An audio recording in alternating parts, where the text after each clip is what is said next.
नमस्कार, मैं रुद्ला श्रीवास्तव सी न्यूज भारत में आपका स्वागत करती हूं। वक्त हो गया है न्यूज बुलेटिन का। बुलेटिन में सबसे पहले चर्चा करेंगे बैतूल की, जहां अन्ना कंपनी के गोरगे कर रहे रेत का अवैध उत्खनन। साथ ही आपको बताएंगे कहां और कब लड़की की सगाई के विवाद को लेकर झगड़े व मारपीट का आरोपी हुआ गिरफ्तार। इसी के साथ आगे बढ़ेंगे और बात करेंगे रीवा की, जहां आपको दिखाएंगे कैसे महाशिवरात्रि के दिन आयोजित होने वाले कार्यक्रम को लेकर संचालक ने मीडिया को दी जानकारी। ऐसी ही तमाम खबरों पर करेंगे विस्तार से चर्चा। खबर शाहपुर से है, जहां गुवाड़ी ग्राम में रेत के अवैध उत्खनन को लेकर अन्ना कंपनी अभी से विवादों में घिरती आ रही है। अभी तो रेत खदान की कमान कंपनी ने संभाली ही नहीं थी कि अवैध रेत खनन का कार्य शुरू हो गया है। ग्रामीणों ने बताया कि कंपनी के गुर्गे खुलेआम बंदूकों की नोक पर ग्रामीणों को डरा और धमका रहे हैं। जैसे तैसे ग्रामीणों ने हिम्मत कर अनुविभागीय अधिकारी शाहपुर को विगत दिनों लिखित शिकायत कर कार्यवाही की मांग की थी, लेकिन ग्रामीणों की शिकायत को नजरअंदाज कर रद्दी में डाल दिया गया। आज दिनांक तक अधिकारियों द्वारा रेत कंपनी के खिलाफ कार्यवाही न किए जाने से नाराज ग्रामीणों ने बुधवार को विधायक ब्रह्मा भलावी से मिलकर बताया कि वारा प्रसाद अन्ना द्वारा अवैध रेत खनन के कार्य को अंजाम दिया जा रहा है, जिसमें नदी में कहार समाज द्वारा वर्षों से तरबूज बाड़ी लगाते आ रहे हैं और इससे ही कहार समाज अपना व अपने परिवार का भरण पोषण करता है। उक्त फसल को नष्ट करने में रेत माफिया लगे हुए हैं। वहीं आसपास के खेतों में लगी गेहूं, चना की फसलें जो पूरी तरह से नष्ट हो रही हैं। शिकायत करने पहुंची महिला एवं पुरुषों ने बताया कि अगर अधिकारियों द्वारा इन रेत माफियाओं पर कार्यवाही नहीं की जाती है तो उनके द्वारा विभिन्न संगठनों के साथ मिलकर धरना प्रदर्शन व चक्का जाम करने पर मजबूर होना पड़ेगा और इसकी जिम्मेदारी शासन और प्रशासन की होगी। रोड के ऊपर मेरा घर है, खेती बाड़ी है, पट्टा वाली जमीन है। मेरे 3 नुकसान भाई हो, बकरी भी मर गई, मुर्गी भी मर गई। रोड वाले ने मार डालो और भाग गए हो जीप लेके। मुश्किल से डोडा मोहर जानो, गुवारी तवा में और डोकरा भी मोरहुन भी और गयो चिमड़ी में धपरा में। जब मुश्किल से वो रेत वाले ने जीप वाले ने फिर बादो हमने किया कि डोकरा ने बोलो कि हम रेत नहीं जान देंगे। तो फिर वो फिर मुश्किल से बतायो तो वो ठेकेदार ने 5,000 दियो तो उनने भी खा लियो 3,000 और मुश्किल से 2,000 दियो। हाँ, यह सो है मेरो। तो मैं तो रेत वाले को चलने नहीं दूंगा। मेरे रोड के ऊपर घर है। हाँ, रात न दिन जावे है और गांव वालों कहवे है कि तो ये तो सरकारी जगह सरकारी है, तो सरकारी से जान दे ना। रोट वाले वो रेत वाले को हमरो खेती से कहाँ जान देवे। पंचायत के लिए रोटी हमरो, ऐसी बात हो रही है भैया। तो हमको खूब चमकावे है गांव वालों ने ये सवार का, तो के लिए हमने आयो है। रेत वाले क्या बोल रहे हैं आप? रेत वाले बोले हैं कि हम 1500 रुपया देंगे केवल। 1500 में का हो लल्लू जगदर होते से तो ठेकेदार देवे है, खाऊ तो ढेर है हमारे गुवारी में हैं।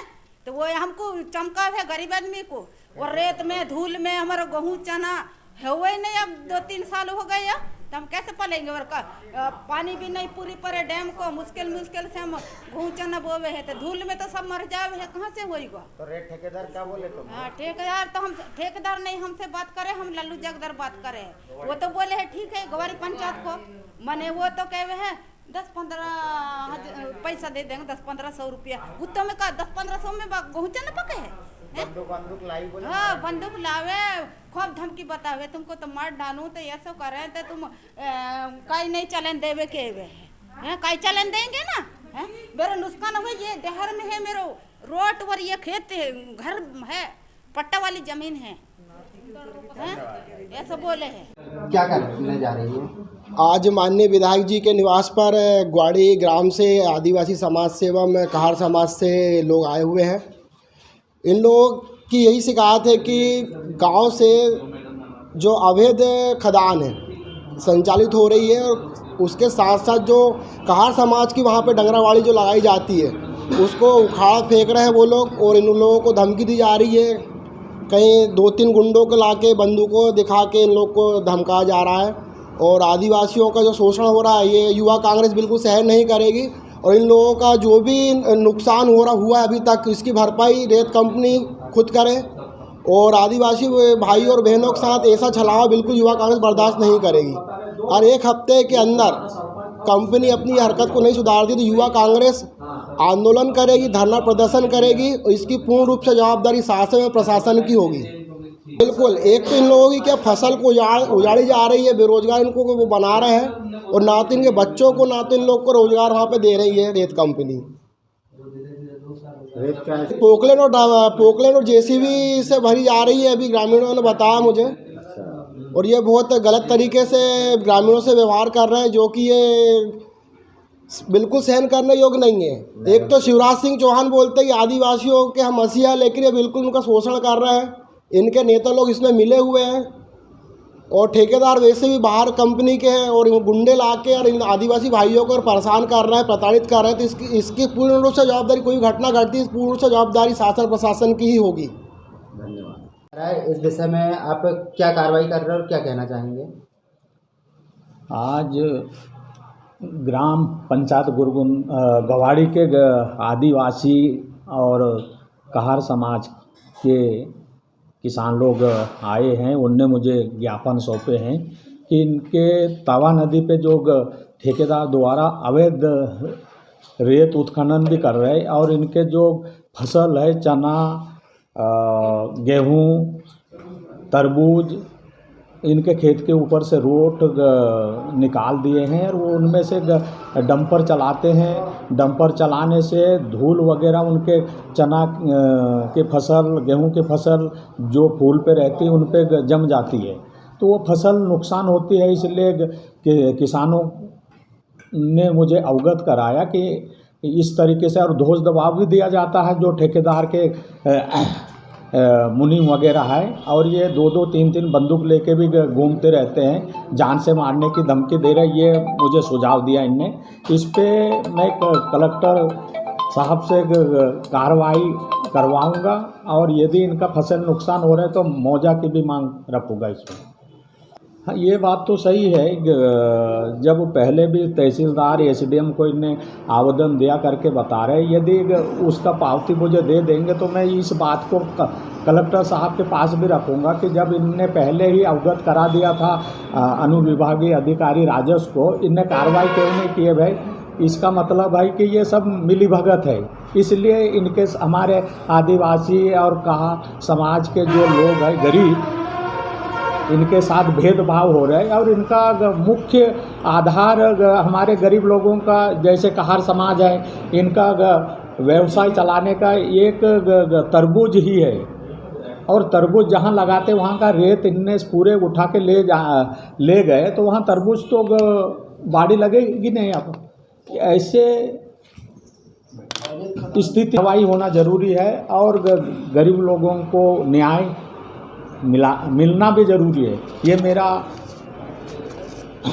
इन पे ये रहेगा कार्रवाई में। कल कलेक्टर साहब को अवगत कराता हूँ, लेटर लिखता हूँ इस पे उत्खनन करने वाले। बैतूल से सी न्यूज़ संवाददाता शैलेंद्र गुप्ता की रिपोर्ट। जसपुर से बड़ी खबर आ रही है। कुनकुरी के मयाली में मदेश्वर पहाड़ के नीचे पत्थर खदान में दिन में एक बड़ी ब्लास्टिंग हुई, जिस पत्थर का एक टुकड़ा 12वीं में पढ़ने वाली छात्रा के ऊपर गिरा और मौके पर ही उसकी मौत हो गई। मृतक का नाम केशवरी बाई, पिता नंदेराम, ग्राम खटंगा की रहने वाला बताया जा रहा है। मौके पर ग्रामीणों में आक्रोश पनप रहा है। पत्थर खदान बंद कराने के नारे लगाए जा रहे हैं। चराई डांड से बगीचा जाने वाली स्टेट हाईवे सड़क पर सैकड़ों ग्रामीण उतर आए हैं। आक्रोशित ग्रामीणों ने मीडिया कर्मी के ऊपर हमला करने की कोशिश भी की। कुनकुरी विधायक एवं संसदीय सचिव यूडी मिन्स व पुलिस प्रशासन मौके पर पहुंचा और कुनकुरी पुलिस मामले की विवेचना में जुटी है। जशपुर से सी न्यूज़ संवाददाता दीपक वर्मा की रिपोर्ट।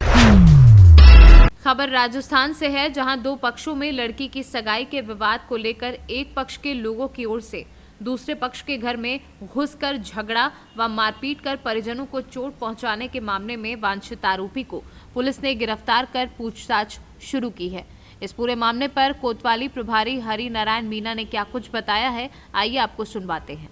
पुलिस थाना बयाना के क्षेत्र में 23 जनवरी को गांव कुंदनपुरा में एक व्यक्ति ने घर में घुस करके अज्ञात बदमाशों को द्वारा मारपीट करके और घर में घुस करके घायल कर देने का एक प्रकरण पंजीबद्ध कराया था, जिसका अनुसंधान किया जा रहा था। तफ्तीश से मुलजिम श्रीभान पुत्र राजपाल गुजर निवासी बाबू का पुरा थाना मासलपुर जिला करौली व उनके साथियों का वहाँ आना और घर में घुसकर के जबरन मारपीट करना पाया गया। पुलिस टीम द्वारा कल दिनांक 14 फरवरी को हिंडौन शहर क्षेत्र से मुलजिम श्रीभान को गिरफ्तार किया गया है, जिसे तफ्तीश की जा रही है। मुलजिम का न्यायालय में पेश किया जाएगा और शेष आरोपियों की पहचान हो गई है, जिनकी तलाश के लिए टीम गठित की गई है। शीघ्र गिरफ्तार किया जाएगा। राजस्थान से सीनू संवाददाता लोकेंद्र शर्मा की रिपोर्ट। खबर मध्य प्रदेश के रीवा जिले से है, जहां पर महाशिवरात्रि के दिन आयोजित होने जा रहे शिव बारात, भंडारे एवं अन्य कार्यक्रम के बारे में कार्यक्रम के संचालक मनीष गुप्ता ने मीडिया कर्मी से रूबरू होकर जानकारी दी। आइए सुनाते हैं कि इस दौरान उन्होंने क्या कुछ कहा। देवों के देव महादेव की जय।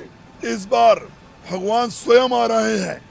ये अद्भुत जो हम लोग शिव भक्त हैं, इस सफलता, इस ब्याह को भोले बाबा का, माता का, पार्वती का जो ब्याह हो रहा है वो स्वयं इस बार देखने आ रहे हैं। इस बार लाखों की भीड़ होने जा रही है।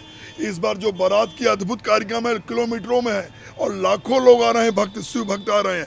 रीवा नहीं, पूरे मध्य प्रदेश से लोग इस बार आनंद लेने आ रहे हैं। इस बार महा इतिहास होने जा रहा, वर्ल्ड रिकॉर्ड खिचड़ी का।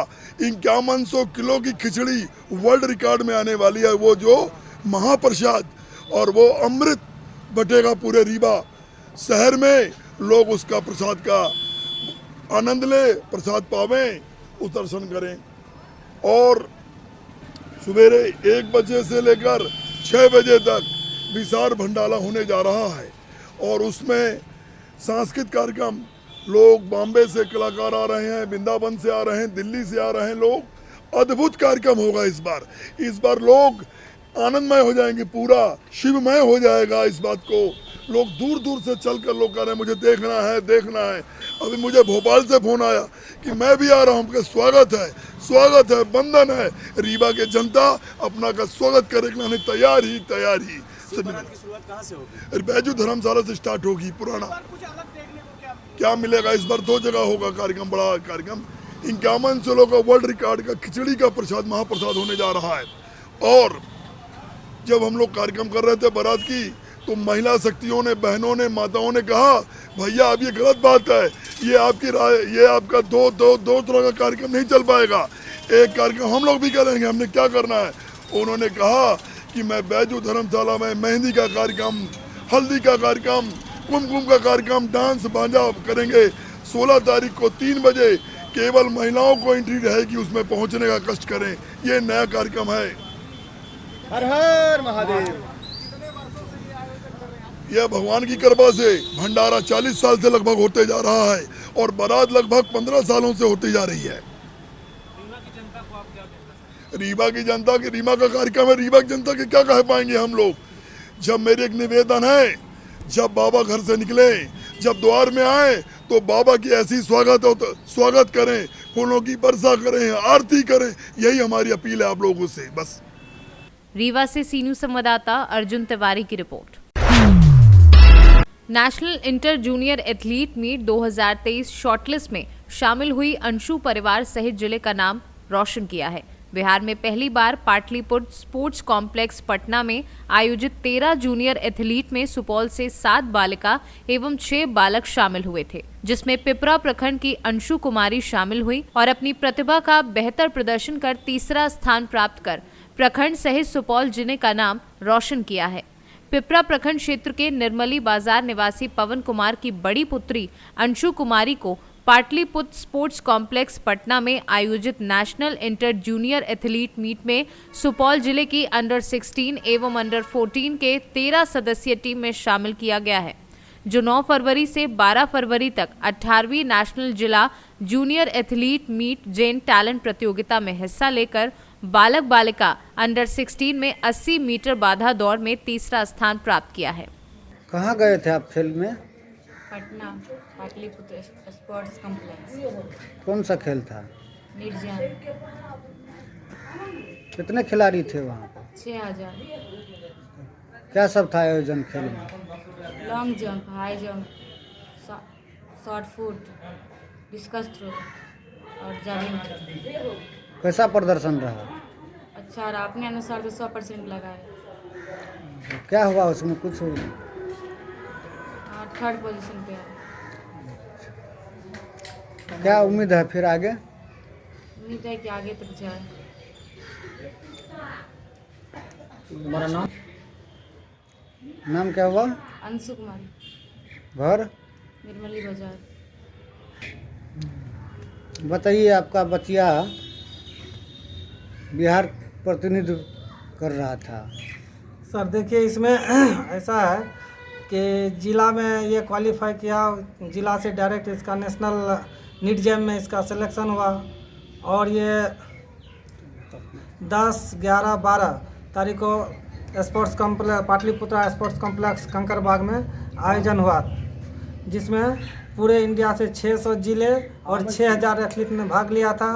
उसमें से सभी ने अपना अपना बेस्ट प्रदर्शन किया और उस बेस्ट प्रदर्शन में हमको ये मालूम नहीं था कि हमारी बेटी भी एक ऐसा कर पाएगा, लेकिन ऐसा हुआ कि रात में हम मैसेज देखे तो हमने अपने पिताजी को जाके जगाया और बोले कि पिताजी, और रात 11:30 बज रहा था तभी कि देखे कि अंशु का ग्रुप में मैसेज आया हुआ कि सुपौल जिला से अंशु का ट्रायल के लिए इसका सिलेक्शन हुआ है। क्या नाम हुआ आपका? पवन कुमार साहब, घर? निर्मली। सुपौल से सी न्यूज़ संवाददाता पंकज कुमार की रिपोर्ट। फिलहाल के लिए इस न्यूज बुलेटिन में बस इतना ही। देश और दुनिया की तमाम खबरों को जानने के लिए देखते रहिए सी न्यूज़ भारत। हर खबर आपके साथ, आपके हाथ।